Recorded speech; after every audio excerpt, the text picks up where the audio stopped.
ꯑꯍꯥꯟꯕꯃꯛꯇꯗ ꯃꯤꯔꯦꯜꯒꯤ ꯃꯤꯡꯁꯦꯜ YouTube channel ꯑꯁꯤꯒꯤ ꯃꯥꯏꯀꯩꯗꯒꯤ ꯃꯌꯥꯝꯕꯨ ꯏꯀꯣꯛꯅꯣꯅ ꯇꯔꯥꯝꯅ ꯑꯣꯛꯆꯔꯤ꯫ ꯃꯌꯥꯝꯒꯤ ꯃꯐꯝꯗ ꯈꯨꯗꯣꯜ ꯇꯝꯖꯅꯕꯒꯤꯗꯃꯛ ꯁꯤꯔꯣꯏꯗ ꯑꯍꯤꯡ ꯍꯥꯏꯔꯤꯕ ꯋꯥꯔꯤ ꯑꯁꯤꯒꯤ ꯃꯔꯤꯁꯨꯕ ꯁꯔꯨꯛ ꯄꯨꯗꯨꯅ ꯂꯥꯛꯆꯔꯦ꯫ ꯋꯥꯔꯤ ꯑꯁꯤꯕꯨ ꯏꯕꯤꯔꯛꯄ ꯀꯔꯅꯖꯤꯠ ꯂꯥꯏꯇꯣꯟꯖꯝ꯫ ꯋꯥꯔꯤ ꯑꯁꯤ ꯃꯌꯥꯝ ꯄꯨꯟꯅ ꯇꯥꯃꯤꯟꯅꯔꯁꯤ꯫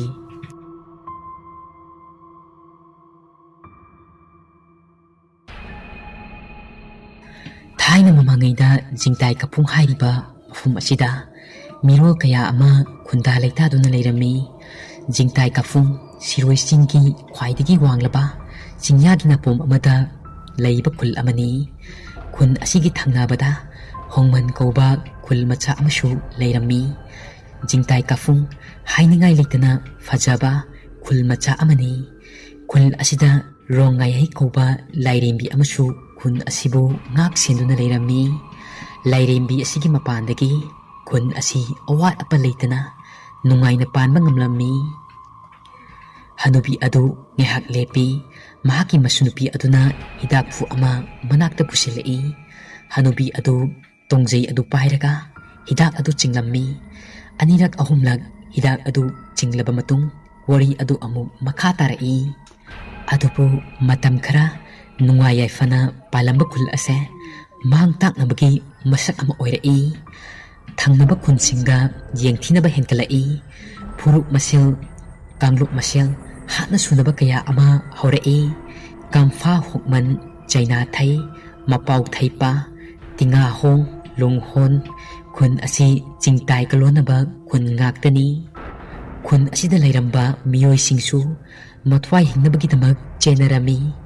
ꯂꯥꯟꯖꯗ꯭ꯔꯕ ꯊꯋꯥꯏ ꯀꯌꯥ ꯑꯃ ꯐꯨꯔꯨꯞ ꯃꯁꯦꯜ ꯌꯦꯡꯊꯤꯅꯕꯗꯒꯤ ꯊꯋꯥꯏ ꯊꯥꯈꯤꯔꯝꯃꯤ꯫ ꯍꯥꯏꯔꯤꯕ ꯈꯨꯟ ꯑꯁꯤꯗ ꯅꯥꯒꯥ ꯀꯨꯀꯤ ꯍꯥꯠꯅꯕꯗꯒꯤ ꯊꯧꯑꯣꯡ ꯀꯌꯥ ꯑꯃ ꯆꯠꯊꯔꯛꯂꯝꯃꯤ꯫ ꯑꯗꯨꯕꯨ ꯍꯥꯠꯅ ꯁꯨꯅꯕ ꯇꯣꯛꯅꯈ꯭ꯔꯕ ꯃꯇꯨꯡꯗ ꯂꯥꯟꯆꯦꯟꯅꯔꯨꯕ ꯈꯨꯗꯤꯡꯃꯛ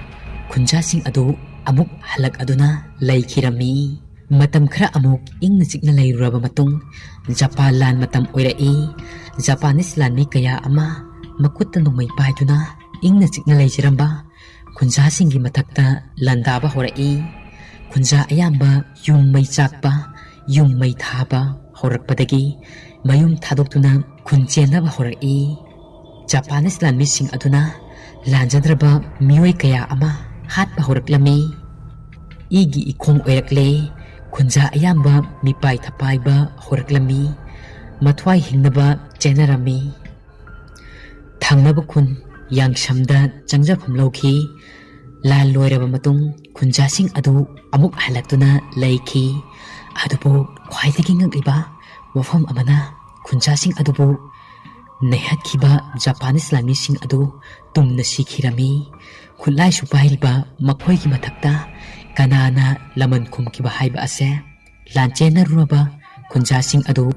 ꯂꯥꯟ ꯂꯣꯏꯔꯕ ꯃꯇꯨꯡ ꯍꯜꯂꯛꯄꯗ ꯑꯁꯤꯕ ꯃꯤꯒꯤ ꯁꯔꯨ ꯄꯣꯂꯥꯡ ꯀꯌꯥꯅ ꯃꯐꯝ ꯑꯗꯨꯗ ꯇꯥꯗꯨꯅ ꯂꯩꯔꯝꯃꯤ꯫ ꯖꯄꯥꯅꯤꯁ ꯂꯥꯟꯃꯤꯁꯤꯡ ꯑꯗꯨꯒꯤ ꯃꯆꯥ ꯃꯁꯨ ꯀꯌꯥ ꯑꯃꯁꯨ ꯁꯤꯈ꯭ꯔꯕ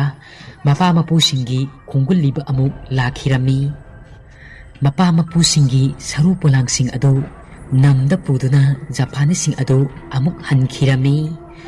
ꯑꯗꯨꯕꯨ ꯀꯔꯤꯅꯣ ꯈꯪꯗꯕ ꯃꯔꯝ ꯑꯃꯗꯒꯤ ꯈꯨꯟꯖꯥꯁꯤꯡ ꯑꯗꯨ ꯑꯃꯨꯛ ꯈꯨꯟ ꯑꯗꯨ ꯊꯥꯗꯣꯛꯇꯨꯅ ꯑꯇꯣꯞꯄ ꯈꯨꯟ ꯍꯣꯡꯕ ꯇꯥꯈꯤꯔꯝꯃꯤ꯫ ꯖꯤꯡꯇꯥꯏ ꯈꯨꯟ ꯃꯃꯤꯡꯇ ꯉꯥꯏꯍꯧꯔꯦ꯫ ꯃꯇꯧ ꯑꯁꯨꯝꯅ ꯖꯤꯡꯇꯥꯏ ꯈꯨꯟ ꯃꯤ ꯇꯥꯗ꯭ꯔꯕ ꯈꯨꯜ ꯑꯃ ꯍꯥꯏꯕꯗꯣ ꯑꯣꯏꯈꯤꯔꯝꯃꯤ꯫ ꯄꯨꯡꯆꯤꯛ ꯆꯤꯛꯈꯤ, ꯄꯨꯡꯇꯥꯛ ꯇꯥꯛꯈꯤ꯫ ꯈꯨꯟꯖꯥꯁꯤꯡꯒꯤ ꯃꯆꯤꯜꯁꯨ ꯑꯃꯒ ꯑꯃꯒ ꯃꯥꯟꯅꯔꯝꯗꯦ꯫ ꯑꯃꯅ ꯍꯥꯏ ꯂꯥꯏ ꯊꯣꯛꯏ,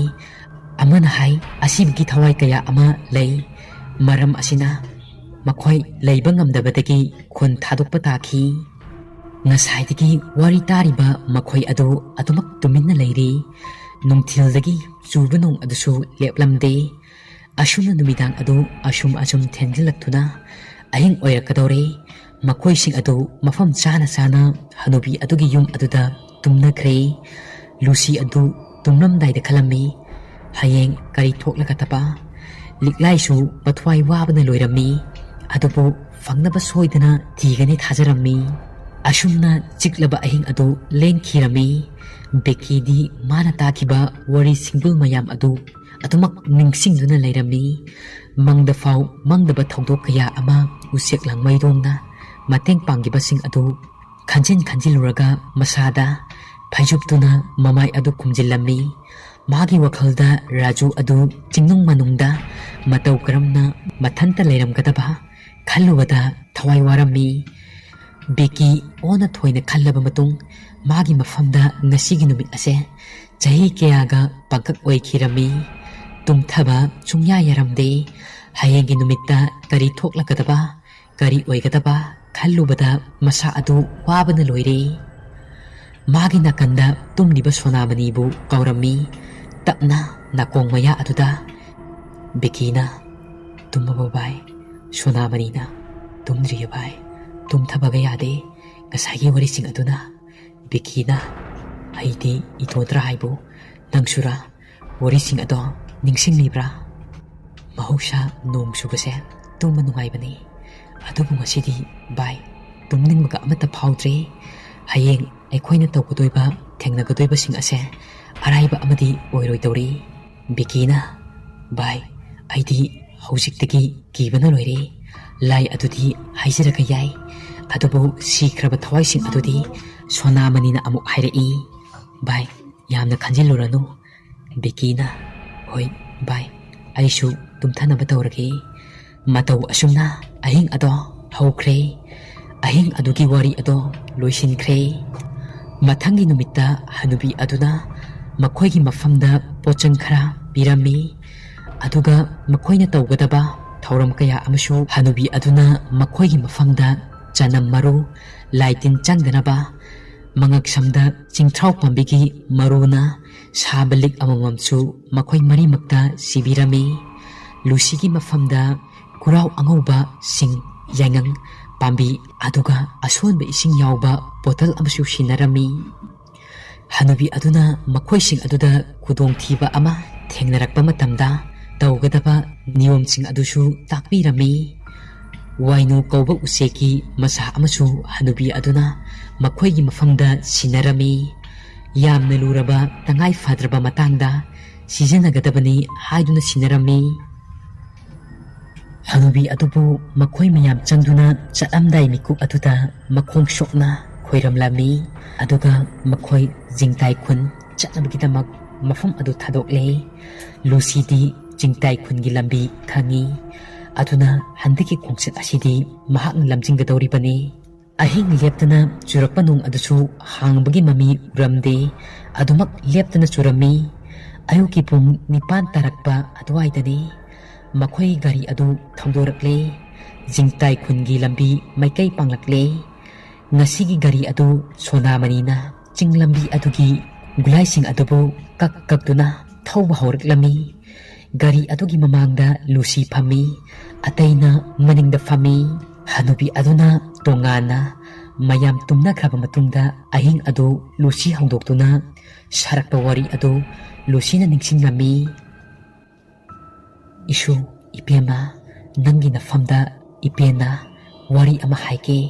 ꯏꯄꯥ ꯂꯥꯏ ꯏꯄꯨ ꯂꯥꯏ ꯁꯤꯡꯒꯤ ꯃꯇꯤꯛ ꯃꯌꯥꯏ ꯄꯨꯝꯅꯃꯛ ꯍꯥꯞꯂꯕꯅꯤ꯫ ꯑꯩꯅ ꯅꯪꯒꯤ ꯅꯐꯝꯗ ꯄꯤꯔꯤꯕ ꯂꯤꯛꯀꯣꯟ ꯑꯁꯦ ꯃꯥꯡꯍꯟꯒꯅꯨ꯫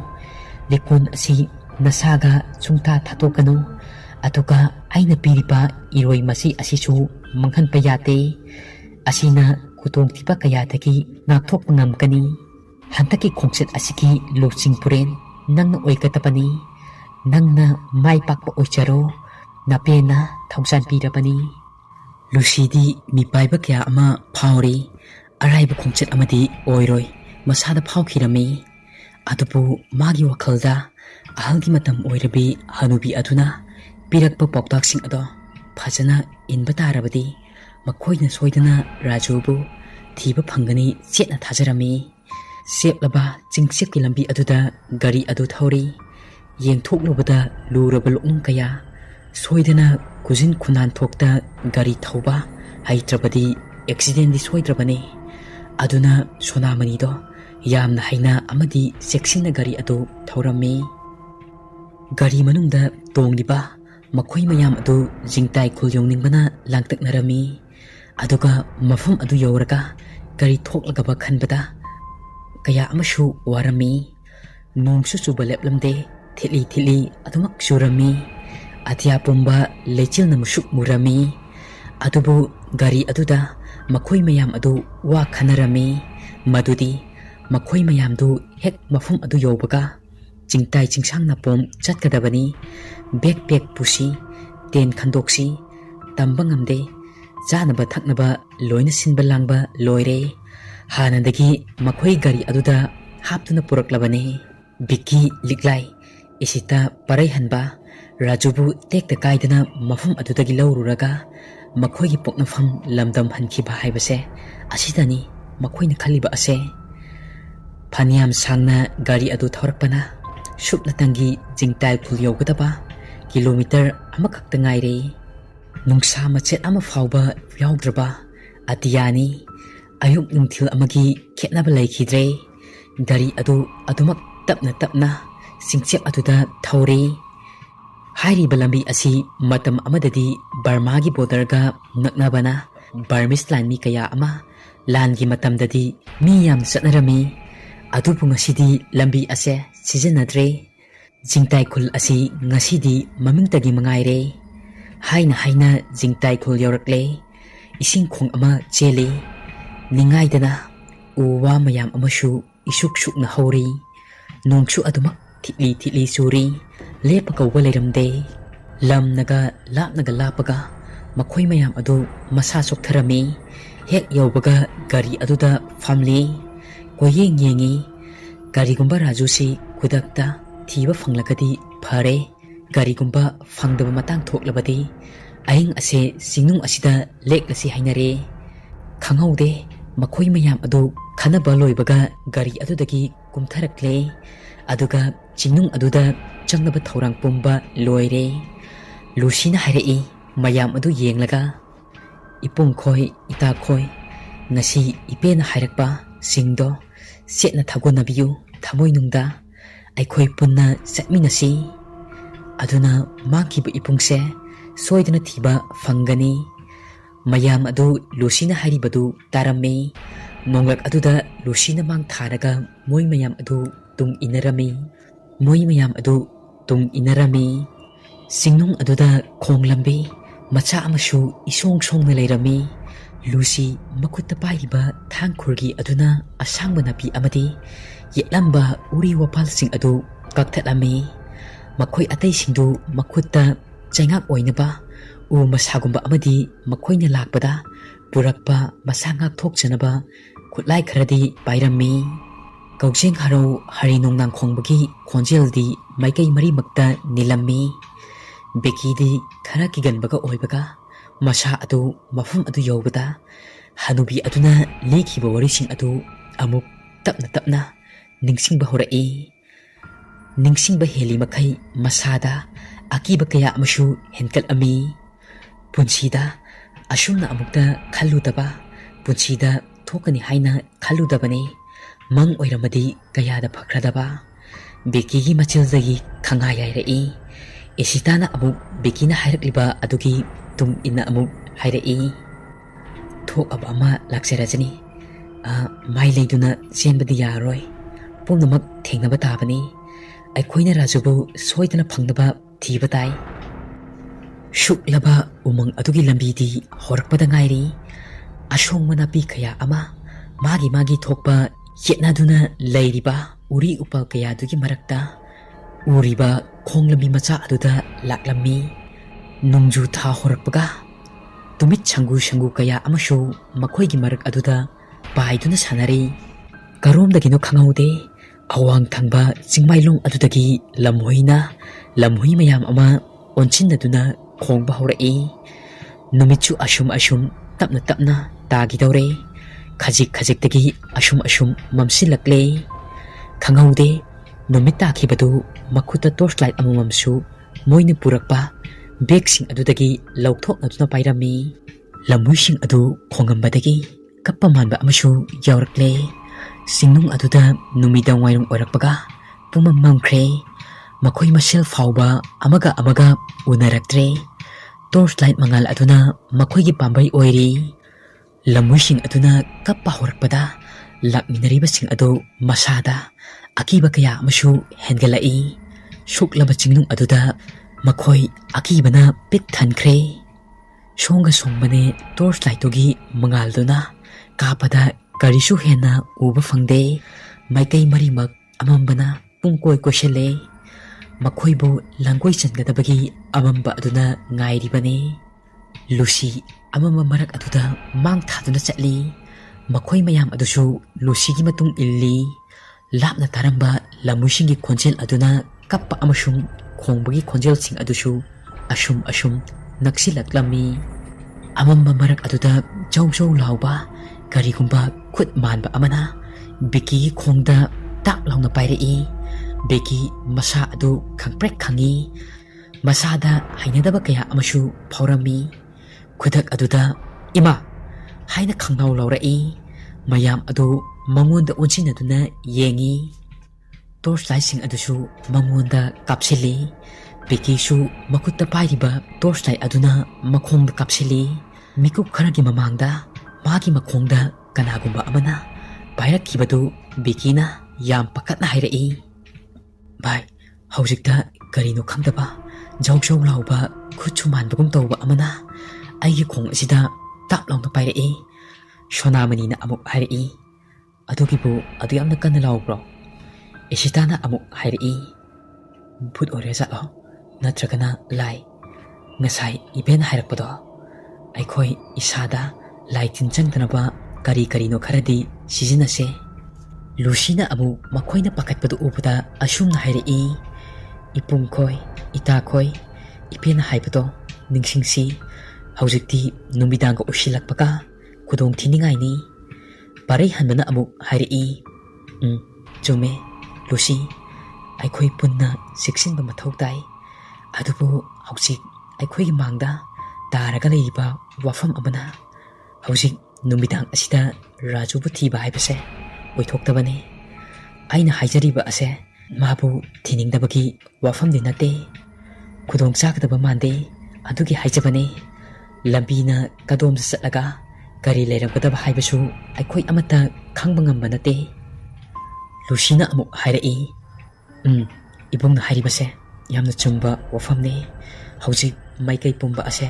ꯄꯨꯝꯃꯝ ꯃꯝꯁꯤꯟꯈ꯭ꯔꯦ꯫ ꯃꯥꯔꯒ ꯑꯁꯣꯡꯕ ꯃꯔꯛ ꯑꯁꯤꯗ ꯆꯠꯄꯁꯨ ꯑꯀꯤꯕ ꯈꯨꯗꯣꯡꯊꯤꯕ ꯀꯌꯥ ꯑꯃꯁꯨ ꯅꯪꯕ ꯌꯥꯏ꯫ ꯑꯗꯨꯅ ꯃꯐꯝ ꯆꯥꯕ ꯑꯃ ꯊꯤꯔꯒ ꯑꯩꯈꯣꯏ ꯑꯍꯤꯡ ꯑꯁꯦ ꯃꯐꯝ ꯑꯁꯤꯗ ꯂꯦꯜꯂꯁꯤ ꯃꯌꯥꯝ." ꯁꯣꯅꯥꯃꯅꯤꯅ ꯑꯃꯨꯛ ꯍꯥꯏꯔꯛꯏ꯫ "ꯑꯗꯨꯅ ꯐꯔꯅꯤ ꯏꯆꯟ꯫ ꯃꯝꯒ ꯃꯝꯕꯁꯤꯗ ꯃꯐꯝ ꯃꯔꯥꯡꯒ ꯑꯃꯠꯇ ꯈꯪꯉꯔꯣꯏ꯫ ꯃꯔꯝ ꯑꯁꯤꯅ ꯑꯩꯈꯣꯏ ꯃꯐꯝ ꯆꯥꯕ ꯑꯃ ꯌꯦꯡꯂꯒ ꯄꯣꯊꯥꯔꯁꯤ꯫ ꯋꯥꯐꯝ ꯑꯁꯤꯗ ꯃꯌꯥꯝ ꯌꯥꯅꯔꯁꯦ." ꯃꯌꯥꯝꯁꯨ ꯍꯣꯏ ꯍꯣꯏ ꯍꯥꯏꯗꯨꯅ ꯂꯣꯏꯅ ꯌꯥꯅꯔꯦ꯫ ꯑꯗꯨꯕꯨ ꯂꯨꯔꯤꯕꯗꯤ ꯃꯐꯝ ꯑꯗꯨꯗ ꯑꯃꯝꯕ ꯃꯔꯛ ꯑꯗꯨꯗ ꯏꯁꯣꯡ ꯁꯣꯡꯂꯕ ꯅꯥꯄꯤ ꯁꯤꯡꯕꯤ ꯎꯔꯤ ꯋꯥꯔꯤ ꯃꯌꯥꯝ ꯃꯔꯛ ꯑꯗꯨꯗ ꯃꯈꯣꯏ ꯀꯔꯝꯅ ꯃꯐꯝ ꯆꯥꯕ ꯑꯃ ꯌꯦꯡꯂꯒ ꯑꯍꯤꯡ ꯑꯗꯣ ꯂꯦꯛꯀꯅꯤ ꯈꯟꯕꯗ ꯀꯌꯥ ꯑꯃꯁꯨ ꯋꯥꯔꯝꯃꯤ꯫ ꯑꯃꯔꯣꯝꯗꯅ ꯂꯝꯍꯨꯏꯁꯤꯡ ꯀꯞꯄꯒꯤ ꯈꯣꯟꯖꯦꯜ ꯑꯃꯗꯤ ꯈꯣꯡꯕꯗꯨꯅ ꯃꯥꯏꯀꯩ ꯃꯔꯤꯃꯛ ꯑꯗꯨ ꯄꯨꯡꯅꯤꯡ ꯅꯤꯜꯂꯝꯃꯤ꯫ ꯑꯃꯁꯨ ꯂꯣꯏꯅ ꯄꯥꯈꯠꯅꯔꯝꯃꯤ꯫ ꯅꯣꯡ ꯆꯨꯔꯝꯗꯥꯏꯒꯤ ꯑꯃꯨꯛ ꯅꯣꯡꯊꯥꯡ ꯀꯨꯞꯄꯛꯏ꯫ ꯅꯣꯡꯊꯥꯡ ꯀꯨꯞꯄꯒꯤ ꯃꯉꯥꯜ ꯑꯗꯨꯅ ꯃꯐꯝ ꯑꯗꯨ ꯈꯔꯗꯤ ꯃꯌꯦꯛ ꯁꯦꯡꯅ ꯎꯔꯛꯏ꯫ ꯀꯔꯤꯒꯨꯝꯕꯗ ꯅꯣꯡ ꯈꯣꯡꯕꯒꯤ ꯃꯈꯣꯜ ꯑꯗꯨꯅ ꯑꯇꯤꯌꯥ ꯑꯗꯨ ꯈꯥꯛꯄ ꯂꯥꯎꯕꯒꯤ ꯈꯣꯟꯖꯦꯜꯇꯅ ꯅꯤꯜꯂꯝꯃꯤ꯫ ꯑꯁꯨꯝꯅ ꯃꯈꯣꯏ ꯃꯌꯥꯝ ꯑꯗꯨ ꯅꯣꯡꯊꯥꯡ ꯀꯨꯞꯄꯛꯄꯒꯤ ꯃꯉꯥꯜ ꯑꯗꯨ ꯎꯔꯛꯄ ꯑꯗꯨꯗ ꯃꯐꯝ ꯆꯥꯕ ꯑꯃ ꯌꯦꯡꯂꯒ ꯂꯨꯁꯤ ꯑꯃꯗꯤ ꯁꯣꯅꯥꯃꯅꯤꯅ ꯃꯥꯡ ꯊꯥꯔꯤ꯫ ꯈꯔ ꯆꯠꯂꯒ ꯉꯥꯏꯍꯥꯛꯀꯤ ꯃꯇꯨꯡꯗ ꯏꯀꯣꯛ ꯀꯣꯛꯄ ꯃꯐꯝ ꯑꯃ ꯊꯦꯡꯅꯔꯦ꯫ ꯃꯐꯝ ꯑꯗꯨꯒ ꯍꯦꯛ ꯇꯥꯏꯅꯕꯗ ꯏꯁꯤꯡ ꯆꯥꯏꯕꯤ ꯑꯣꯏ ꯀꯩ ꯑꯣꯏ ꯇꯧꯕ ꯋꯥꯇꯔꯐꯣꯜ ꯃꯆꯥ ꯑꯃꯁꯨ ꯂꯩꯔꯝꯃꯤ꯫ ꯁꯣꯅꯥꯃꯅꯤꯅ ꯃꯈꯣꯏ ꯃꯌꯥꯝ ꯑꯗꯨꯗ ꯍꯥꯏꯔꯛꯏ꯫ "ꯑꯩꯈꯣꯏ ꯉꯁꯤꯗꯤ ꯃꯐꯝ ꯑꯁꯤꯗ ꯂꯦꯛꯂꯁꯦ꯫ ꯑꯗꯨꯅ ꯐꯔꯒꯅꯤ꯫ ꯏꯁꯤꯡ ꯈꯣꯡꯁꯨ ꯂꯩꯔꯦ." ꯂꯤꯛꯂꯥꯏꯅ ꯑꯃꯨꯛ ꯍꯥꯏꯔꯛꯏ꯫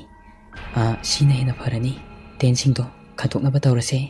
ꯇꯦꯟ ꯑꯃꯗ ꯆꯟꯅꯕ 3 ꯄꯨꯟꯁꯤꯜꯂꯁꯦ꯫ ꯇꯦꯟ ꯑꯃꯗꯅ ꯑꯩꯅꯦ, ꯕꯤꯀꯤꯅꯦ, ꯁꯣꯅꯥꯃꯅꯤ ꯑꯩꯈꯣꯏ 3 ꯄꯨꯟꯅ ꯇꯨꯝꯂꯒꯦ꯫ ꯑꯗꯨꯒ ꯇꯦꯟ ꯑꯃꯗꯅ ꯏꯇꯥ ꯂꯨꯁꯤ, ꯏꯁꯤꯇꯥ,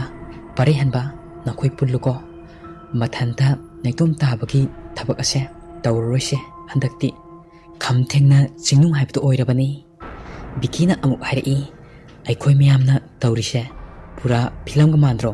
ꯏꯪꯂꯤꯁ ꯐꯤꯂꯝꯒꯤ ꯇꯥꯏꯞꯇ꯫ lamkoi chatlaga mangba thiba khangdaba Ishitana amuk kharaga kiraga lairinga merak asida amuk color thaksilakbanu yare amata taningdre Bikina amuk kiraba nang amo kidi gigandabani da nangse aine hek khangakpadagi Ishitana amuk hairei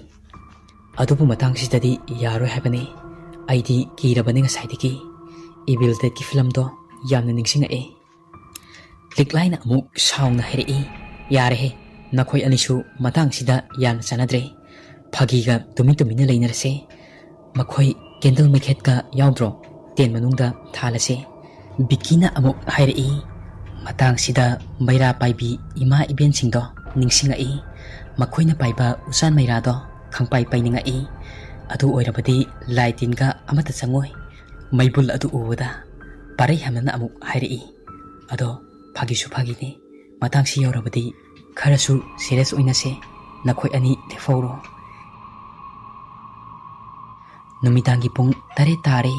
kuiraroi tare makhai tarakadaba Bikidi mau shadagi machil lengba magi hainabini tumina leiba haitaba amuk makha tarei aikhoi baba do pung tare makhai gi radio pawdo hek tagan bane baba do ningsingai mayamdu magi matawdu ubada nokningba phawrei aduga liklaina hairei aikhoina yum thadok lakpase tha ama ni khakta ngairi nangna hek ngangthorakpasinako Wari sana sana amamba marak aduda amaga mateng pangnaduna ten khalle jot sanaba chatpada masal muktuna mingsel mamangta laiganba post tawduna ta laiba pambom chawba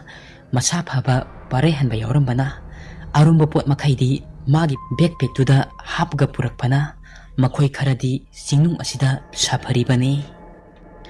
uchinna chinna lakminaba sing ado hauduna ten ado khanba loire makhoi ten manung aduda ahum punsilaga nakna laiminare atiada khakpa lawshu toklamde nongsu thili suramadagi khara kalak tongna surai amaromda awang thangba chingmai adudagi lamui singi kappagi khongbagi makhol singdi lepa kawba leiramde makhoi mayam adu ten manung aduda pulap tasilaga asa athak chaba loire haina kibagi tung inna Liklai Biki Sonamani makhoi ahum ama Lucy Isita parehanba makhoi ahum ama Sanamani na hairei Liklai Biki nakhoi ani tumtharo aidi tumlaroige nakhoi sangduna leirage Rajuda thokiba adugum anirak hanna thohaningdre ai seitaduna game sanaduna ayeng ase lelage Liklai na amuk hairei ado aikhoina tungkrabasu akiba khudong thiba thengnarakadaba malabadi aikhoibu hogdorauko aduga yariba makhaidi tensigi manungdagi thokhinu hingba siba tarabasu punna hingminase punna siminasi Sonamani na amuk hairei kaino nangna wakhal amuk khangpi puksila iduna kaisu tawroise aikhoina kanagi mafamda lankhiba laite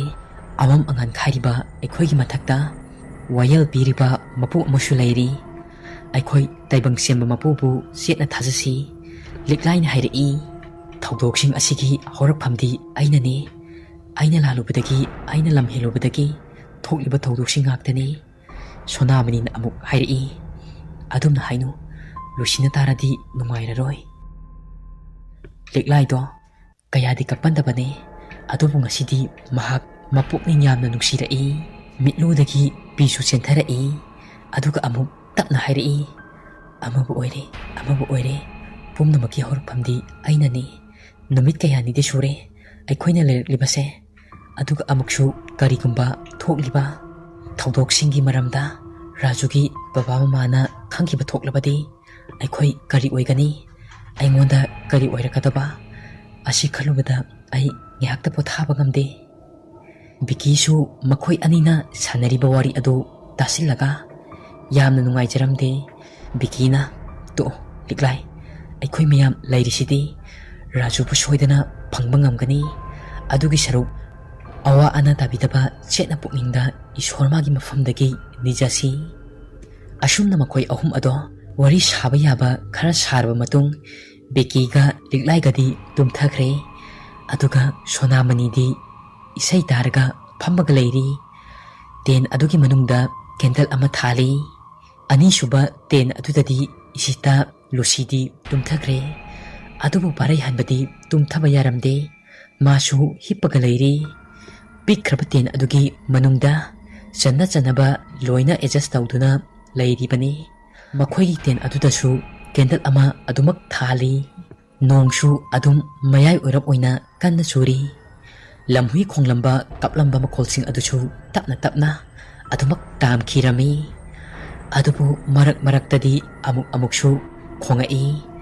yamna nakna makhoina hipliba tumliba marak aduda makusu yamna nakna khonglammi makhoi ayamba tumthanakhre maku khongliba adu Sonamani di tarami makuna nakna khonglakpa aduda masada hainadaba amadi phawrami mamit mana amuk hena singkalai khonglakliba makhol adu kadom thangba maikaidagino haiduna mana thangkatuna taribane maku adusu adumak miku khara di kanaraga khongli nongsu adumak khongli Lucy su mapu khonglakpa aduda mikap khangthok thoklai mahaksu tumlambadagi hawgatuna phamkhre mamit anadu ising singi Lucy su magi mobile adu yengi ahingi pung baro chapchana tarami matam adudani ten adugi nakanda soro haiduna kanagumba amana chatpagi makhol ama tarai Sonamani su soro tauba makhol adu mahaksu tarami manakong thangkatuna tari soro haiduna songlaba napi marak aduda mi lakpagum tariba makhol adudi leplamde masada akiba kaya amasu phawri karigumba sakai oiramlo makhoida attack tawraklabadi kari oigani pikraba ten asina karamna kanba ngamgani sakaina irai laina hogaiduna changlakani asigumba khalloidaba wakhal kaya amasu Sonamani di khanjilubada ahing aduda humang anapi karami karigumba ahing asida pattaba thokhaningdaba thawdok thoklabadi karamda tawgadaba khalami amaromdana Lucy su wakhal mayam ama khanjilai amam athengba asida karigumba thoklakaba karibu tawgadaba khalami Lucy gi hulliba birul adu dang chongba horai karamba pukningi ihulno khangde masa adu leitafum khanglamde ahing aduda masa adu humangna pungcho chotkhre ngihaki matung amuk pungchik chikre nong subagi makhol adu natana atai kari amata amuk takhidre Lucy adu phamamadagi hipthakre mamit adudi adumak pangi Sonamani su tumthaba yaramde tumthakiba matang thoklagana thangnaba mikupta kari oigadaba khalami wakal khanna Lucy ti tumthakre Sonamani su nongba churakpaga thengjilakpaga mamit ado usin khiba khanghaudre ahing adu asuki matik sangkhre nong adusu mayai warap kanna churi khanghaudana ahing adu mayai chalakpa pung ani adwaidani Becky adu amu mikap khangthok thoklai mahakna mikap thoklakpada masa adu swai hek lawi Sonamani khaliklai gadi tumduna leiri Becky su yawali mahakna matai thangi mana hek yawolakpa matang adwaidani chop haiduna makhol ama tarai kanagumba amana karingba poshak ama chaba phangjatabagi mawongda chop chabagi makhol ado tabada Becky di kibana nikle Becky na khali karibu oirigaba ten manung aduda khajik haiduktuna yengsira khalli yengningmana loire makhol aduna asum tapna henjilakle masa adu khwairangle yengningmana loirabani khalliba tel adugi mapalda thoknaga yengasu masada akiba phawrami maram asina mahak khanjana dun leiri yamna nakna tariba makhol adu makhoi ataidi isi kai tombanina amata takhidre thok aba ama laksasani khanduna yengdadi yenglai khanduna ten adugi kham thengna Leibaka tainaduna leiriba adu paktharaga cheptharaga masa adu ten adu khajik haikatlaga yenglubada ure. Wari asigi mari suba saruk matang asida loijare. Wari asi pathokjaba matamda soikiba ngangkiba kayarbasu mayamna ngakpiyu.